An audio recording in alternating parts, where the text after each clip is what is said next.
듣기 속도 높이는 법이라는 주제로 강의를 진행하겠는데요.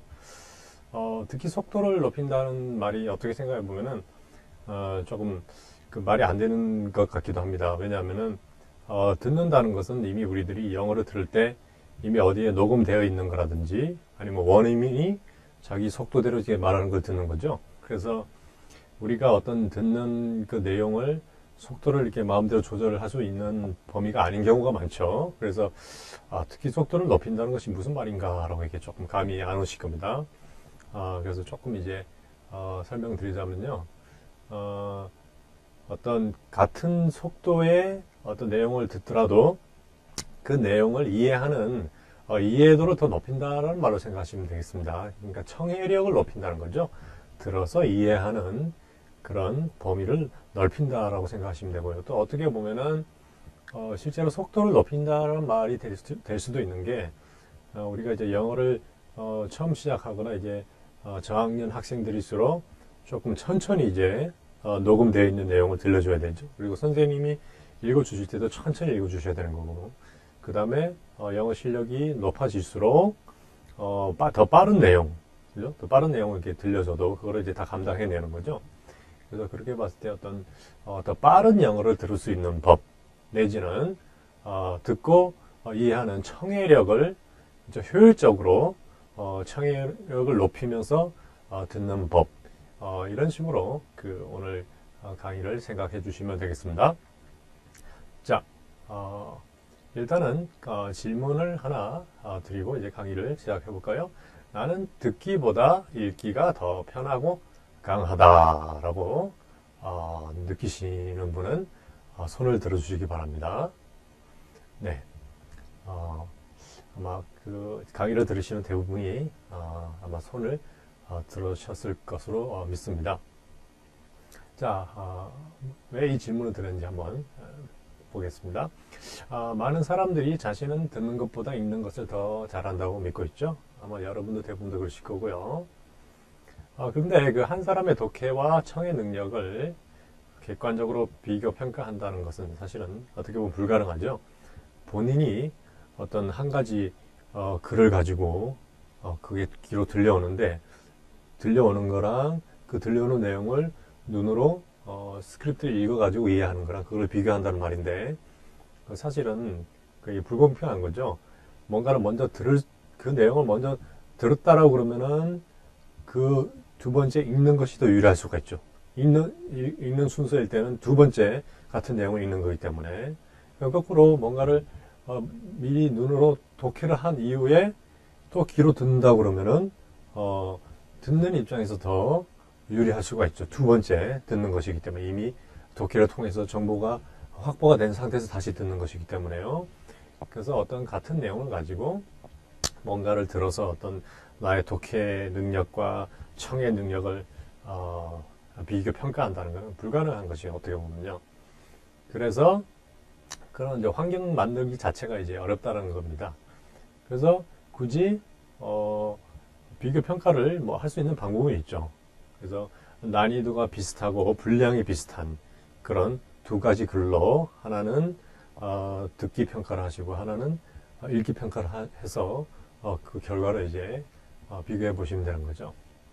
근데 이제 이때 최소한의 전제 조건은 평가 대상자가 독해나 청해할 내용의 어휘를 다 알고 있고 기본적인 발음이나 연음의 등의 의문 현상을 듣는데 어려움이 없어야 한다는 것이죠. 그럼 어떻게 보면은 그 하드웨어죠, 그렇죠? 우리가 눈으로 글씨를 읽는 것과 귀로 듣는 것인데 하드웨어적으로 최소한의 준비가 되어 있어야 된다는 겁니다. 영어에서 들을 때 등장하는 그 많은 연음 현상, 의문 현상들에 대해서 숙달이 된 상태여야지만이 그 읽을 때는 우리들이 이제 뭐 많이 숙달이 된 상태이기 때문에 이제 어떻게 보면은 청해 쪽으로가 더 그 하드웨어적으로 준비가 안 되었을 가능성이 높은 거죠. 또한 더 중요한 조건은 독해와 청해에 같은 시간을 부여하는 것인데요. 재생되는 청해 내용을 오디오가 1분 분량이었다면 독해 내용도 1분 안에 읽어야 된다는 거죠. 뭔가를 비슷한 난이도의 내용을 일단 귀로 듣습니다. 1분 정도 진행되는 내용을 들었다고 그러면은 같은 난이도의 글을 읽으라고 할 때도 1분 안에 다 읽으라고 공평한 거죠. 그래서 그렇게 공평한 조건을 줘서 혼자서 청해 평가와 독해 평가를 이게 한다고 해봤을 때요, 그 결과가 과연 어떻게 나올 건지 한번 생각해 볼까요? 자, 과연 테스트 결과 독해 실력이 청해 실력보다 강하게 나타날까라는 그런 질문을 또 던져봅니다. 그런데 사실은 이런 테스트를 할 필요가 없다라는 거죠. 그냥 제가 조금 어떤 그 가정하에서 이제 앞에 내용을 말씀드렸는데요. 자, 왜 이런 테스트가 쓸데없는 것이냐면요. 글을 이해한다는 것은 눈으로 정보가 들어왔건 귀로 들어왔건 간에 최종적으로는 우리 뇌에서 어떤 정보의 의미를 받아들이는 거죠. 그래서 기본적인 청취와 독해 훈련이 된 상태에서는 뇌에서 그 정보를 처리하는 능력이 더 중요하다고 볼 수 있죠. 뭔가 시각과 청각으로 들어온 그 정보가 최종적으로 두뇌에 전달된 이후에는 두뇌에서 그것을 의미를 얼마나 빨리 처리하느냐, 거기에 따라서 독해와 청해 능력의 속도가 결정되는 것이지, 어떻게 보면 기본적인 어떤 하드웨어적인 훈련이 된 상태에서는요. 그래서 크게 결과적으로는 나의 듣기 실력과 읽기 실력을 이렇게 비교 평가하려는 시도 자체가 큰 의미가 없다라는 거죠, 결국은요. 한 사람의 청해와 독해는 개념상으로는 우열을 가릴 수가 없다는 것이죠. 단 귀로 들리는 물리적인 영어의 음가를 알아듣는 훈련이 안 된 경우가 대부분이기 때문에 사람들은 자신이 귀로 듣고 이해하는 능력이 떨어진다고 생각하는 거죠. 근데 어떻게 보면 착각이죠, 결국은요. 결국은 같은 영어입니다. 귀로 들리든 눈으로 읽은 간에 같은 영어인데, 자꾸 이제 우리가 귀로 들을 때 어떤 좀 읽을 때와 비교해 봤을 때 항상 불리한 조건이죠. 읽을 때는 우리가 시간을 최대한 많이 들여가지고 읽다가 이해가 안 되면 멈춰서 다시 그 문장을 보기도 하고, 어떤 모르는 단어가 나오면은 뭐 어떤 경우는 뭐 사전을 찾아보기도 하고, 그런 식으로 엄청나게 그런 그 이해력을 높일 수 있는 그런 시간 조절을 마음대로 할 수가 있는 거죠. 그런데 듣기 할 때는 그렇지 않고 그냥 들리는 대로 그냥 우리가 바로 그냥 처리해야 되는 그런 경험들을 많이 하셨기 때문에 심리적으로 이게 듣기가 불안하다라고 이제 지금까지 오셨을 가능성이 높은 겁니다. 자, 그렇다면은 독해 속도를 높이면 청해 속도가 빨라진다라는 어떤 그런 그 전제를 우리가 생각해 볼 수 있겠는데요. 그러니까 결국은 우리 눈으로 들어오는 왜냐면 우리가 독해적인 경험이 훨씬 많으시죠, 대부분이. 그리고 학생들의 입장에서도 우리 나라 교육에서는 어떤 읽기 위주의 교육이 그래도 조금 더 비중을 두고 이루어지고 있고요. 뭐 공립교육에서도 그렇고, 그렇기 때문에 독해 경험이 훨씬 많습니다. 그래서 그런 어떤 적극적으로 어떤 독해에 대해서 어떻게 보면 더 투자를 해서 독해의 수준을 더 높이자는 거죠. 눈으로 들어온 그런 어떤 정보를 처리하는 속도를 머릿속에서 처리하는 속도를 빠르게 해줌으로써 결국은 그 청해적으로 귀로 들어온 내용도 결국은 두뇌에 전달되었을 때 그 속도가 독해 속도의 향상으로 이미 효율화된 어떤 두뇌 처리 과정을 통해 가지고 어떤 청해 속도도 같이 빨라지게 할 수 있다는 거죠. 듣기 능력이 떨어진다는 것은 영어의 읽기, 쓰기, 말하기 부분의 능력도 떨어진다는 말이나 마찬가지입니다. 듣기를 잘 못하는 사람은 영어의 물리적 듣기 훈련이 잘 안 되어 있는 경우가 대부분이고요. 그리고 문법과 어휘력이 약하고 또한 일반 상식이 부족한 경우가 많죠. 그러니까 내가 나는 그냥 막연하게 뭐 영어 청취를 잘 못해 라고 그냥 그건 일종의 어떤 변명일 가능성이 높습니다. 그죠?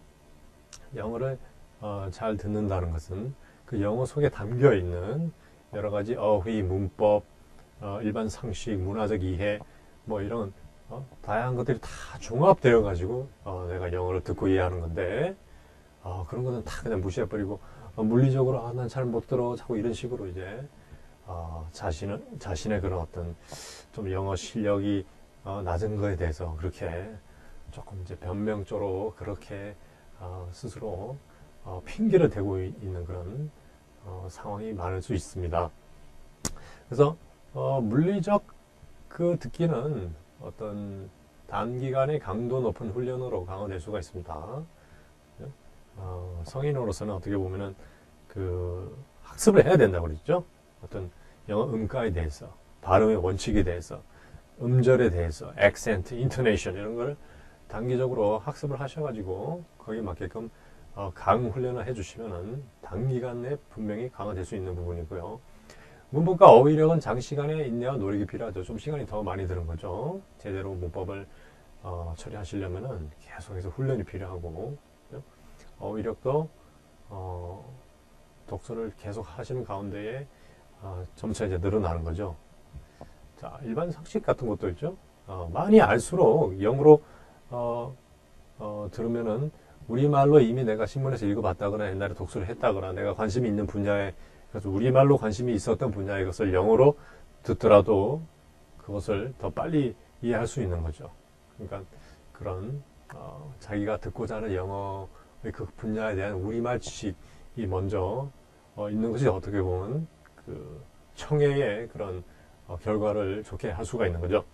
동시에 독해 속도 향상 훈련을 병행하면 뇌에서 영어를 처리하는 속도가 획기적으로 빨라지면서 결국은 독해와 청해가 둘 다 편안하게 와닿는 수준에 도달할 수 있게 되겠는데요. 지금 뭐 독해 속도 향상 훈련에 대해서 지금부터 제가 말씀을 드리도록 하겠습니다. 자, 독해 속도를 높이려면 그러면 어떻게 해야 되느냐. 자, 볼까요? 독해가 느린 이유는 독해 중에 익숙하지 않은 단어, 구문, 내용이 나오면 멈추기 때문이죠. 그죠? 그러니까 우리가 독해할 때조차 우리의 습관을 잘 보시면요. 뭔가 모르는 거 나오면은 멈춰요. 이해가 안 되면 멈춰요. 그래서 다시 돌아가서 다시 읽고. 그죠? 쭉 내려서 읽어가서 이만큼 내려왔는데도 어떤 부분이 이해 안 되면 다시 저 위에 올라가서 처음부터 읽기도 하고, 그런 식으로 이제, 충분히 뭐 시험 상황이 아니라고 그러면 우리가 그냥 뭔가를, 내 의지로 그냥 읽고 싶어서 읽는 가운데에서는 그렇게 어떤 반복적으로 읽은 것을 또 읽고 그런 읽다가 이제 휴지하는 거죠. 휴지하는 시간이 많다는 겁니다. 그래서 결국은 멈춰서는 뭐 해석을 결국은 하게 됩니다. 해석도 하게 되고 문법도 분석하게 되고 막 이러니까 점점 시간이 많이 길어지는 거죠. 따라서 독해 속도를 높이는 원리는 의외로 이제 간단할 수가 있죠. 멈춰서 지금까지 우리가 해오던 멈춰서 분석과 해석하는 그 습관을 없애면은 그 시간이 세이브가 되면서 독해 속도가 향상될 수 있다는 거죠. 분석과 해석을 안 하면 그런데 무슨 뜻인지 모르기 때문에 답답하죠. 그죠? 멈춰가지고 뭔가 충분히 내가 이해될 때까지 시간을 확보를 해가지고 의미를 처리를 해야 되는데 그럼 그 과정을 과감하게 생략을 해버리면은 지금까지 그래오다가 갑자기 그게 없어져 버리면은 엄청 그냥 답답한 그런 상황에 놓이게 되죠. 그래서 대부분의 사람들은 우리말로 뭔가 뜻이 통해야 그 영어 문장을 이해했다고 생각하고 있죠. 그래서 결국 이 생각만 극복하면 누구나 빠른 독해를 할 수 있다는 겁니다. 자, 그러면 그걸 어떻게 하느냐.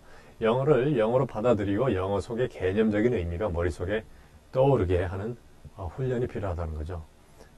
이걸 제가 간단한 어떤 예를 들어서 한번 설명을 드려보겠습니다. 영어 단어, 우리들이 잘 알고 있는 영어 단어 하나를 제가 여기 써보겠습니다.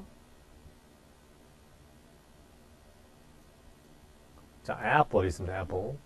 apple을 딱 보신 순간, 자, 머릿속에 뭐가 떠오르시죠? 당장 떠오르는 거예요? apple.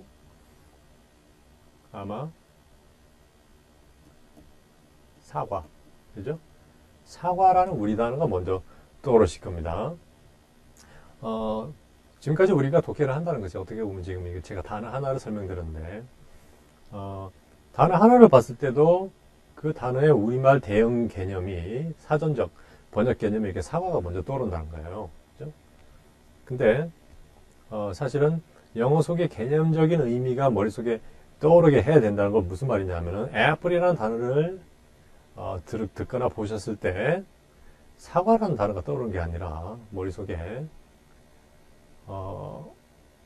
사과 과일이 머릿속에 그림이 그려지셔야 된다는 거죠. 그죠? 그러니까 그 영어를 문장 단위로 봤을 때도 마찬가지입니다. 문장 하나를 쫙 읽었을 때, 애플이라는 문장이 있는데, 애플이라는 문장을 봤을 때, 우리말로 사과로 이렇게 해석해서 번역하는 과정으로 받아들이는 것보다는 어떻게 보면은 애플이라고 했을 때 애플의 그런 형상이죠. 이미지를 떠올리는 것이 훨씬 더 그 의미 처리 속도가 빠르다는 거죠. 어떻게 보면요. 그래서 우리말로 아까 전에 해석한다고 그랬는데 해석하는 습관을 없앤다는 것이 바로 이런 간단한 개념입니다. 애플 듣거나 보았을 때 애플의 픽처를 머릿속에 떠오른다는 거죠. 그래서 그런 느낌의 그런 어떤 그 영어 의미 처리를 우리 머릿속에 지금까지 이제 그려지 못했다고 그러면은 그런 어떤 방식을 정착화 시키려는 그런 어떤 시도를 해 보셔야 된다는 겁니다. 자, 그래서 구체적인 어떤 그 훈련법을 지금부터 소개해 드리겠습니다. A4지 한 반장 정도 분량이죠. 그 정도 분량에 그럼 이제 우리가 A4지 반장 정도면 한 2분 정도 제대로 읽으시려면 한 1분 30초에서 2분 정도 걸리는 그런 뭐 내가 이게 뭐 완벽하게 이해해서 읽는 게 아니라 그냥 조금 빠른 속도로 읽었을 때 1분 30초에서 2분 정도 걸리는 그 정도의 글을 이제 두 개를 준비하시는 겁니다. A 글과 B 글 두 개를 준비하시고요. 첫 번째 이제 A 글을 읽기로 한번 해보겠습니다. A 글은 이제 지금까지 대부분의 그 한국 사람들이 하는 식으로 이제 그대로 그냥 독해하시면 됩니다. 그죠? 처음부터 쭉 읽으시다가 한 문장 한 문장씩 분석하고 해석하고 그렇게 읽을 때 최소한 80% 이상은 이해도가 확보되게끔 그렇게 한다는 생각으로 이제 독해하시면 됩니다. 그래서 그 전체 분량을 다 그 독해하는데 한 10분 정도 이내로 생각하시면서 하시면 되고요. 대신에 어떤 사전 찾으시면 안 됩니다. 모르는 단어 나오면 그냥 짐작하고 넘어가셔야 됩니다. 그래서 그 A 글을 먼저 여러분들이 지금까지 해오던 방식대로 한번 해보시면 됩니다. 그죠? 자, 지금부터 제가 이제 글을 보여드릴 테니까 자, 패시지 A 글 가지고 한번 들어가 해보겠는데요. 이걸 이제 10분 동안 여러분들이 이제 그 분석, 해석 뭐 지금까지 해오신 대로 사전 찾으시 마시고 이제 다 하시면 됩니다. 무슨 내용인지. 그래서 이걸 다 읽어봤을 때 80% 정도 이런 내용이구나 이해 결과가 남으시면 되는 겁니다. 그죠? 그래서 좀 10분 동안 뭐 제가 이제 시간을 못 드리기 때문에 제가 같이 한번 해보겠습니다. 제가 이제 해석해드리고 뭐 이런 것들이 아마 여러분들 머릿속에서 이렇게 분석하고 해석하고 해가지고 의미를 이해했을 거다라는 그런 어떤 가정하에 제가 여러분들이 머릿속에서 하시는 걸 제가 구현해 드리는 겁니다. Parents often fail to address early childhood lying. 자, 어른들은 유년기에 그런 거짓말을 하는 것을 address 해결하는 것을 종종 실패를 합니다. Since 왜냐하면 the lying is almost innocent. 거짓말하는 것이 innocent, 무고하다, 무죄하다. 아이들의 입장에서 innocent, 그냥 나쁜 건지 모르고 했기 때문에 그렇다는 거죠. Their child is too young to know what lies are.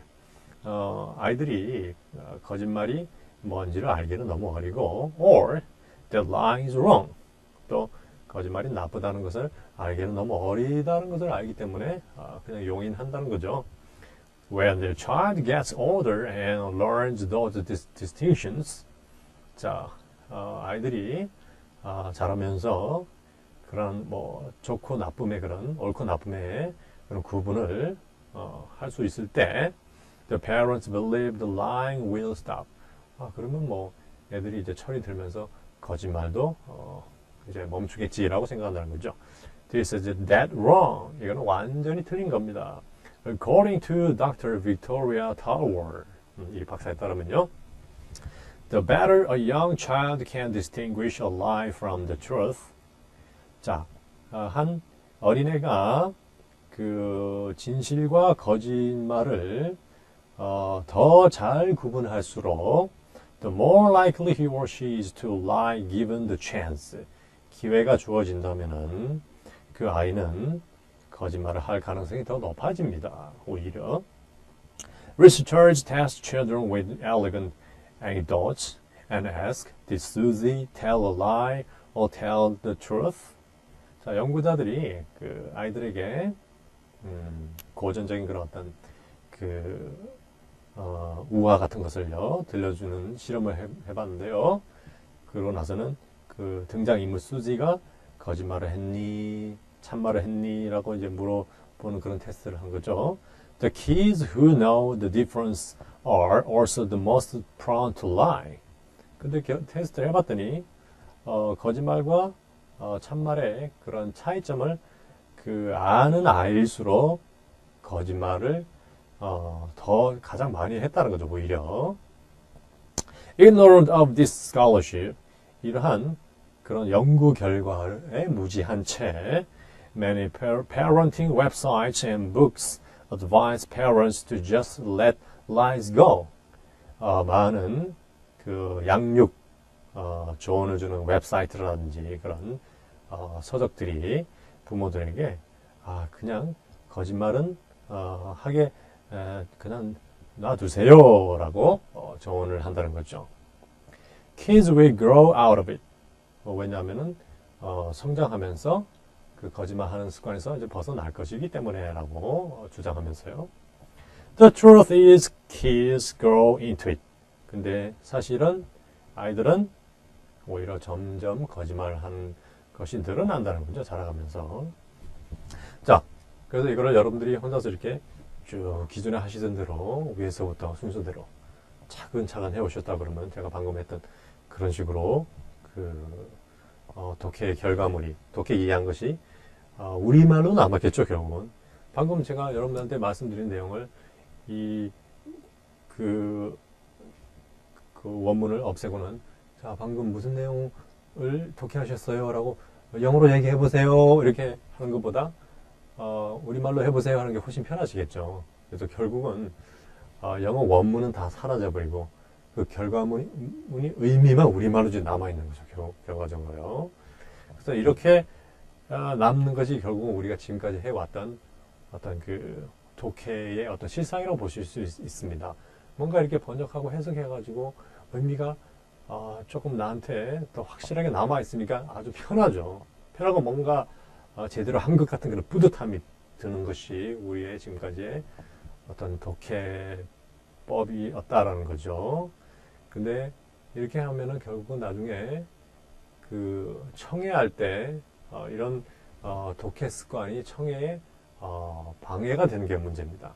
그래서 지금부터 제가 좀 개선된 그런 독서법을 소개를 드리겠습니다. 자, 두 번째 B 글은 지금부터 제가 말씀드리는 어떤 여러분들이 앞으로 훈련하셔야 될 방법인데요. B 글을 그런 방법으로 한번 해보겠는데요. 앞에 읽었던 내용과 비슷한 난이도, 비슷한 어떤 분량의 글을 이제 B 글에서 보여드릴 겁니다. 읽으시는데 B 글을 소리 내서 최대한 빠른 속도로 읽어야 되고요. 이해가 되고 안 되고 간에 상관없이 빨리 읽으셔야 됩니다. 단숨에 빨리 읽어 내려가셔야 되고요. 멈추시면 안 됩니다. 절대요. 그래서 한 10분 동안에, 아까 전에 그 앞에 글을 한 10분 동안 독해했다 그러면 이번에 그것도 같은 시간 10분을 들였는데 중간에 멈춰서 해석하고 분석을 하지 않되 횟수만 높여주시는 겁니다. 한 6번 정도 빨리 읽으시는 거죠. 절대 멈추면 안 된다는 거예요. 그래서 제가 다음 글을 보여드릴 텐데, 시간 관계상 6번은 못하고요. 제가 한번 2번이나 3번 정도까지 한번 읽어드려 보겠습니다. 근데 여러분들은 제가 읽는 대로 쫓아오셔야 됩니다. 절대 제가 읽는 데서 벗어나셔가지고 멈춰가지고 혼자서 뭐 해석을 하신다거나 멈춰서 뭐 이렇게 단어가 무슨 뜻인지 생각하시나 하시면 안 됩니다. 그냥 쭉 따라오셔야 됩니다. 그죠? 쭉 따라오셔가지고 똑같은 거를 3번을 읽어가지고 내 머릿속에 어떤 내용이 남아있는지를 한번 여러분들 스스로 판단해 보시기 바랍니다. 아까 앞에 A 글을 그렇게 지금까지 하던 방식으로 했던 것과 지금 제가 제시 드리는 방법, 그렇죠? 급하게 읽을 때 횟수를 높여주는 것, 같은 시간 안에 이 방법입니다. 자, 그럼 한번 해보겠습니다. 그냥 제가 읽어드린 대로 쭉 따라오시면 됩니다.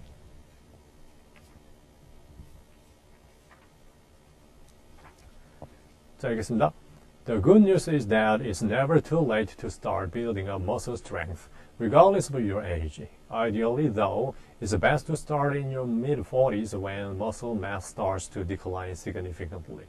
Once you've started, it can take just 6 weeks to see an improvement of up to 20% in your muscle capabilities, says Dr. Ward. Studies have found that intense programs of strength training can help even weak older people double their strength, as well as enable them to walk faster and climb stairs more easily.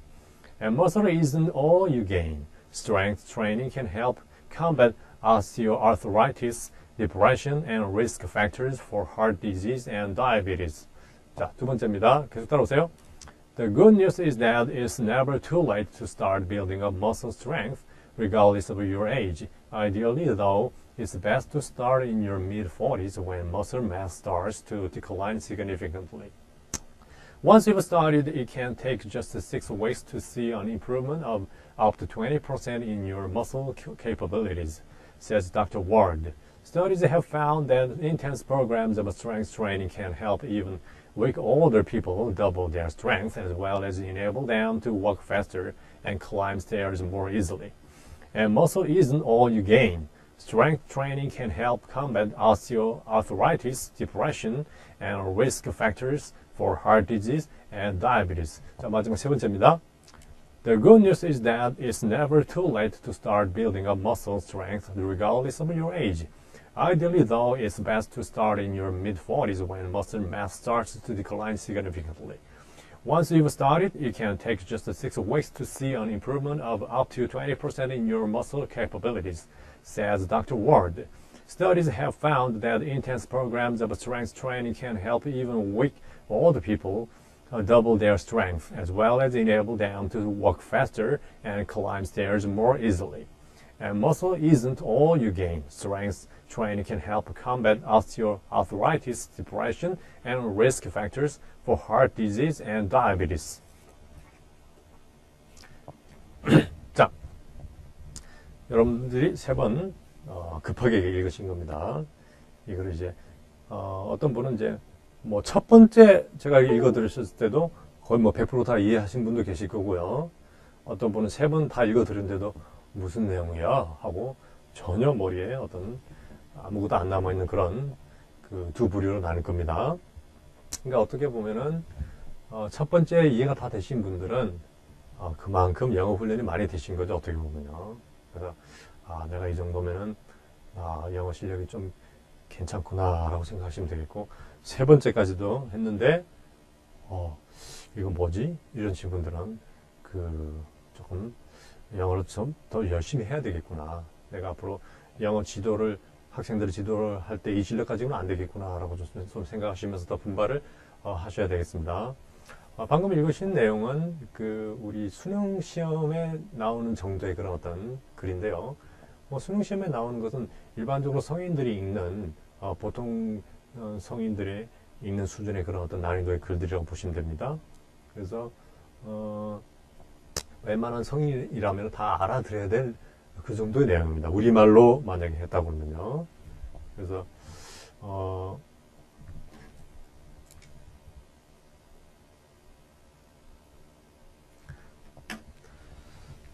자, 독해 속도, 근데 이제 제가 말씀드린 것은,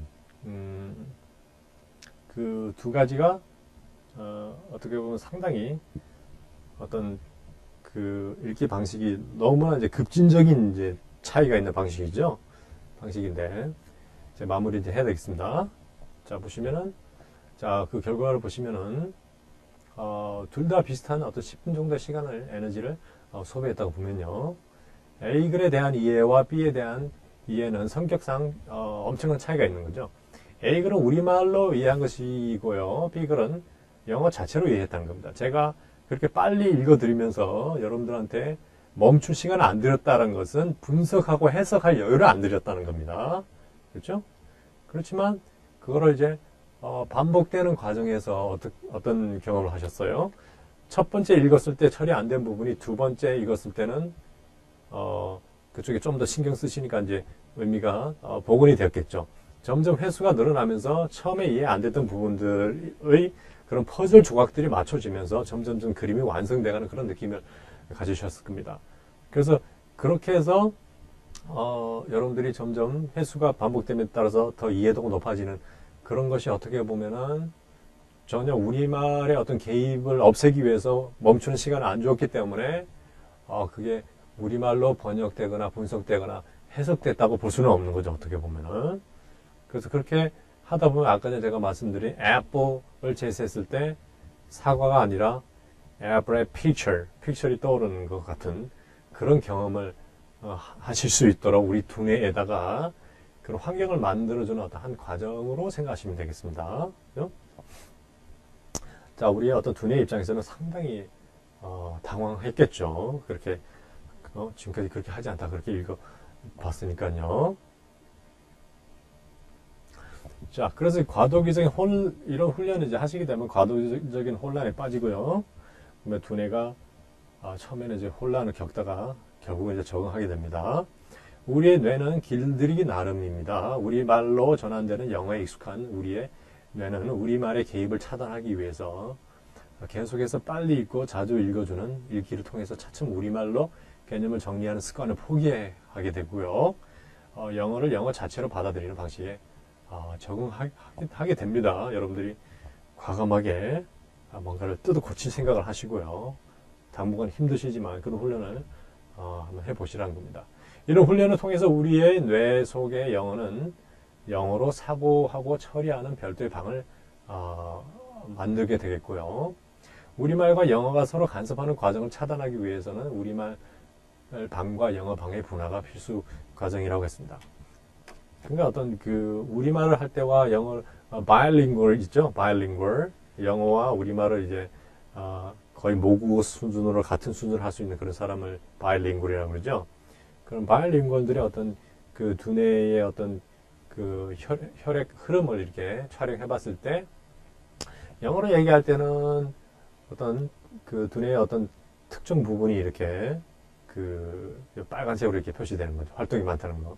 또 우리말로 할 때는 그 부분과 다른 부분이 이 혈액이 순환이 많이 돼서 어떤 활성화되는 것이 이제 촬영이 됐다는 거죠.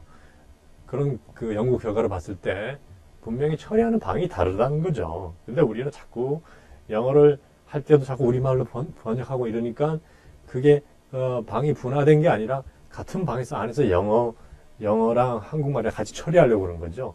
서랍을 정리하시는데 물건의 어떤 카테고리별로 이렇게 정돈을 잘 해두셔야 어떤 급할 때 빨리 찾으실 수 있는 건데 보통 우리 서랍 안을 보면 막 다 집어넣어가지고 다 섞여 있으니까 그것들이 뭔가 물건 하나 찾으려고 그러면 시간이 꽤 걸리는 거죠. 그런 거랑 마찬가지입니다. 서랍 하나, 머릿속에 있는 서랍 하나에다가 영어 정보, 한국 정보 다 그냥 그 정리 안 하고 넣어두신 거죠. 그래서 그 결국은 분석하고 해석하시는 것이 편할지는 모르겠지만 시간이 많이 걸리고 비효율적인 거죠, 결국은요. 그래서 방금 말씀드렸던 독해 훈련을 하시다 보면은 영어는 영어 방에서, 우리말은 우리말 방에서 이렇게 처리하는, 그러니까 우리말 방은 이미 아주 잘 구축이 되어 있으십니다. 근데 나름대로의 조그만 방이지만 영어 방을 하나 만드셔서 그 영어 방의 사이즈를 점점 키워간다는 느낌으로, 그죠? 그걸 목표로 하셔서 방금 독해 훈련을 해주시면 되겠습니다. 그래서 잘못된 독해 습관이 청해를 방해한다는 것을 우리들이 생각해 볼 수 있고요. 자, 결국은 직독직해죠. 우리가 직독직해, 바로 읽자마자 바로 이해된다는 것을 잘못 생각하시는데, 직독직해가 결국은요, 바로 읽고 바로 우리말로 해석한다라고 생각하시는데 그게 아니죠. 영어를 읽고 영어 자체를 이해한다는 거예요. 저 애플을 보고 사과가 아니라 사과 그림이 떠오르시는 그게 직독직해가 됩니다. 그런 습관이 생겼다 그러면 바로 우리 두뇌에서 영어 정보를 그렇게 처리하는 그런 시스템이 구축되었을 때는 듣기 할 때도 마찬가지로 바로 듣자마자 바로 그 그림이 이미지가 형상이 떠오르시면서 개념이 떠오르시면서 영어 정보 처리 속도가 획기적으로 향상될 수 있다는 거죠. 그래서 불필요한 그런 습관을 우리가 없애시면 되는 겁니다. 우리들이 동시통역사가 될 건 아닙니다. 그죠? 다들 물론 동시통역사가 되실 분들은 또한 영어를 우리말로 바로 바꾸시는, 빨리 해석하시고 번역하시는 그런 훈련도 필요하지만 그런 이상이 아닌 것은 아니고서는요, 자꾸 우리말로 바꾸는 습관이 영어 정보 처리 속도를 느리게 하는 가장 큰 원인이기 때문에 독해 습관이 점점 바뀌어가면은 청해 습관으로 옮겨가면서 듣고 이해하고 처리하는 속도가 획기적으로 빨라진다는 거죠. 그래서 두 번째 저랑 했던 Passage B를 읽는 그 방식으로 여러분들이 자꾸 시행착오를 겪어서 혼자서 한번 여러 방식으로 한번 해 보시기 바랍니다.